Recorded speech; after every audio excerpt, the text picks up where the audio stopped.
드디어 구독자가 100명을 돌파했습니다. 자, 선생님이 많이 징징거렸죠. 징징거렸는데 여러분이 선생님에게 댓글을 달아주는 그런 게 부끄러운가? 맞죠? 그런 거는 안 하는데 여러분이 구독을 해줘서 드디어 100명이 되었습니다. 98명이 되었을 적에 참 이게 구독자 수가 안 는다고 생각을 했거든요. 그래서 선생님도 나름 삐져가지고 영상 잘 안 올렸어. 그랬는데 그래도 가만 생각해보면 한켠에 자꾸 누군가는 선생님의 강의가 필요할 텐데 라는 생각이 들어서 그래도 어떤 날은 힘내서 찍고 그렇게 했거든요. 근데 100명이라는 숫자를 딱 보니까 와, 선생님이 솔직히 이렇게 지금 아이 본다고 집에 있는 중이거든요. 아이 본다고 집에 있는 중인데 3월, 4월, 5월, 6월 그리고 지금 7월인데 어떻게 보면 4개월 반 정도의 시간이 걸렸는데 이 100명의 구독자를 모으게 되었습니다.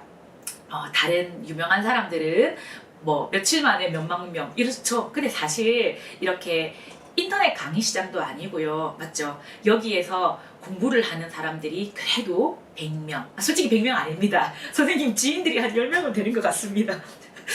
한 90명 정도 되는 분들은 그래도 유튜브를 통해서 선생님의 강의를 듣고 있었다고 생각을 하니까 너무너무 떨리고 행복합니다. 맞죠? 그 90명들은 구독을 했다는 것은 분명히 선생님의 강의가 어느 정도는 도움이 되었다는 뜻이라고 생각해도 되겠죠. 맞죠? 그리고 또 다르게 말하자면 앞으로 선생님한테 뭔가 더 기대하고 선생님을 통해서 생명과학을 또 더 공부하고 싶다는 마음인 것 같기도 합니다. 사실 선생님이 문제풀이를 지금 못 올려서 조금 이렇게 아쉬운 마음이 있거든요. 사실 문제풀이 곧 올리려고 합니다. 모의고사에서 어려운 문제나 또 그리고 여러분이 좀 헷갈리기 쉬운 문제들은 선생님이 따로 올리려고 하거든요. 이렇게 하는데 100명을 계기로 선생님이 그것을 빨리 시작할 수 있도록 노력하겠습니다. 그래서 공부하는 친구들이 이론만 단단하게 하는 것이 아니라 그 이론을 바탕으로 문제를 어떻게 푸는지에 대해서도 여러분에게 도움을 줄 수 있도록 노력할게요. 그리고 선생님이 100명을 맞이해서 오랜만에 유튜브 분석을 해보았습니다. 분석도 안 했습니다. 할 것도 없어. 분석을 오랜만에 해봤는데 분석을 해보니까 생명과학 1보다 생명과학 2를 듣는 친구들이 훨씬 더 많았습니다. 즉 생명과학 2의 친구들이 더 관심이 많다 이 말은 고3들이 좀 갈급한 마음으로 그렇게 찾아보는 게 좀 많았다는 생각이 듭니다. 근데 사실 생명과학 1도 많이 듣지 않나? 2 선택 안 하는 애들도 훨씬 많은데 그 말은 2학년들은 공부를 안 해 지금. 맞죠? 2학년들은 지금 별로 급하지 않습니다. 중간고사, 기말고사 끝나면 잘 안 봅니다. 하지만 3학년들은 지금 내신부터 수능까지 갈급한 마음으로 보다 보니까 찾아본 것 같기도 해요.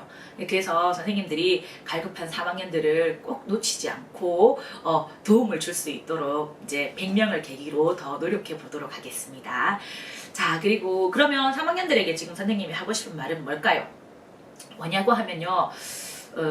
선생님은 사실 옛날 사람 95학번입니다. 깜짝 놀랐죠? 깜짝 놀랐다고 말해야 돼. 다 깜짝 놀랐는데. 딱 30대 뭐 중반 이렇게 보던데. 일단 선생님은 95학번인데요. 선생님이 대학에 입학할 적에는 사실 인터넷 아님 컴퓨터 선생님 도스 치고 들어가는 컴퓨터를 아버지에게 대학 입학 선물로 받았습니다. 그리고 워드로 막 레포트를 작성해내고 그렇게 했었을 때거든요. 지금 시대가 어떻습니까? 엄청 달라졌죠. 선생님이 입학할 때는 컴퓨터가 그때 막 보급하기 시작할 때였기 때문에 컴퓨터 공학과가 굉장히 인기가 좋았습니다. 인기가 좋았다는 말은 높은 성적을 가진 친구들이 많이 들어갔다는 것이죠.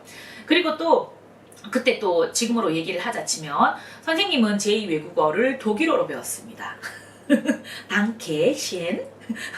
지금 근데 독일어 여러분이 이렇게 친숙하진 않죠. 독일어와 이제 프랑스어를 배웠었는데 지금은 어떻습니까? 중국어와 일본어가 대세죠. 특별히 중국어를 좀 더 많이 선호하고 있다고 들었습니다.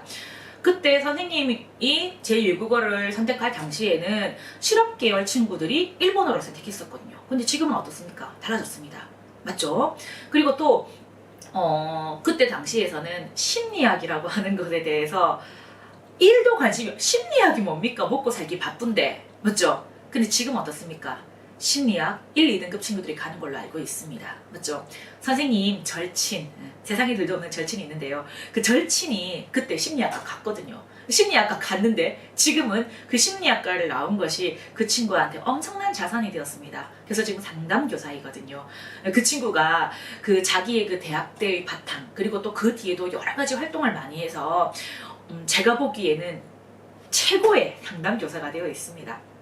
여러분 상담교사 되고 싶고 여러분이 상담하는 사람이 되고 싶다면 지금 가야 될 길들이 험난한 걸로 알고 있죠. 선생님이 이 얘기를 왜 할까요? 선생님이 입학할 당시에는 정말 높았던 과들, 지금 현재는 그렇지 않고요. 그리고 그 당시에는 그렇게 인정하지 않았던 과들이 이렇게 올라갔습니다. 시대가 바뀌었습니다. 그렇죠? 시대가 바뀌었는데 선생님은 그 당시 그냥 선생님이 하고 싶었던 교사가 되고 싶었으니까요. 그 길대로 간 거지만 그때 뭘 해야 되지? 나는 아직 꿈이 없는데 정한 게 없는데 뭘 해야 되지? 라고 했던 친구들이 흐름을 따라서 갔던 친구들보다 그냥 난 이걸 할래. 그냥 이걸 한번 해볼까? 에이 모르겠다 했던 친구들이 오히려 지금 역으로 기회를 잘 맞은 친구들이 훨씬 더 많습니다. 이 말은 여러분이 혹시 지금 자기소개서 쓰고 있고 수시원서를 넣을 적에 어딜 가야 되지? 뭘 해야 되지? 고민할 적에 여러분이 뭔가 선택을 했다고 하면 그냥 믿고 가십시오. 지금은 여러분한테 그게 인기가 없고요. 지금은 사람들이 그걸 안 알아주더라 하더라도 나중에 시대가 바뀌면 그게 어떻게 될지 모릅니다. 알겠습니까? 그리고 또 여러분이 혹시 모의고사를 거쳤어요. 모의고사일 뿐이잖아. 그리고 혹시 수능을 잘못 봤어요. 하지만 수능 점수가 나는 낮아서 그걸 선택했는데 그것이 나중에 여러분한테 어떠한 자산이 될지 아무도 모릅니다. 선생님 친구들 중에 정말 똑똑한 친구들, 잘된 친구들도 있지만 생각보다 많은 친구들이 다단계에 빠져서 안 좋은 삶을 살고 있는 친구들이 많았습니다. 똑똑한데도 불구하고. 그리고 선생님 때는 IMF가 많았기 때문에 또 이렇게 돈에 대한 그런 개념들도 사실 많이 없었고 정보도 많이 없었거든요. 근데 여러분들 지금 어떻습니까? 유튜브에 쏟아지는 정말 많은 재테크 정보들도 많습니다. 저는 여러분들이 지금 여러분이 하게 되는 어떠한 선택이든지 지금 당장은 어떻지만 나중에 여러분이 정말 직업을 구하게 되었을 적에 그게 어떻게 될지 모릅니다. 믿고 가시고요. 대신 여러분이 모든 대학이나 이런 것들이 결정된 순간부터는 여러분들이 돈 공부하는 것을 놓치지 않았으면 좋겠습니다. 돈 얘기하면 굉장히 사람이 좀 이렇게 낮아 보이죠. 근데 그런 거 아닙니다. 정말 돈 중요하거든요. 그래서 여러분들이 놓치지 않고 그리고 여러분이 한 선택 지금은 뭔가 마음에 안 들지라도 나중에 이게 어떻게 될지 모릅니다. 그리고 선택할 적에 중요한 것 여러분은 코로나 이후의 시대를 살고 있습니다. 맞죠? 코로나 이후의 시대는 또 달라집니다. 선생님이 고3 때 그때의 시대와 정말 선생님이 산업전선에 뛰어들었을 때 그 시대가 달랐고요. 그리고 지금 시대는 또 다릅니다. 그럼 여러분은 지금 시대죠. 그러면 코로나 이후의 삶들이 안정되었을 때 그때는 또 다른 삶이 펼쳐질지 모릅니다. 그때 여러분은 산업전선에 뛰어들게 되지 않겠습니까? 지금의 것으로 판단하지 마시고요. 나중에 코로나 이후에 그때는 이런 직업들이 분명히 인기가 있고 그때는 사람들이 선호하는 직업이 될 거야.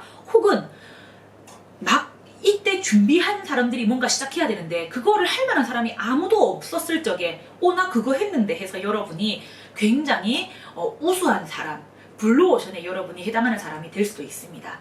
그러니까 실망하지 마시고요. 지금 시간 분명히 힘들긴 하지만 여러분이 끝에는 어떻게 될지 모릅니다. 여행을 가서 분명히 내가 원했던 그 여행의 경로대로 잘 가는 것이 좋은 여행이기도 하죠. 하지만 더 사람들이 의미 있는 여행, 더 기억하는 것은 길을 잃으면서 만났던 사람들, 그리고 길을 잃으면서 내가 헤맸던 과정에 봤던 것들을 사람들은 더 많이 기억하고 거기서 더 많은 기회를 발견하기도 합니다. 그러니까 여러분 끝까지 가는 여러분을 응원하는데 여러분의 결론이 어떠하더라도 여러분을 믿고 힘내기 바랍니다. 알겠죠? 자, 오늘 잔소리가 길었는데 100명 선생님 너무 기다렸던 거거든요. 선생님이 잘하고 있는 걸까? 아니면 괜한 일을 하고 있나? 사실 어떤 날은 영상 찍다가 우리 아들이 엄마 똥! 1학년인데 아직까지 똥을 못 땄습니다. 왜 똥을 못 땄는가 했더니 똥이 더럽대요. 아 뭡니까 이게. 그치는 똥 쌌잖아. 그래갖고 또 영상 찍다가 막 달려가기도 하고요. 또 그리고 또 영상 찍다가 우리 아들이 옆에서 엄마 하고 부르기도 합니다.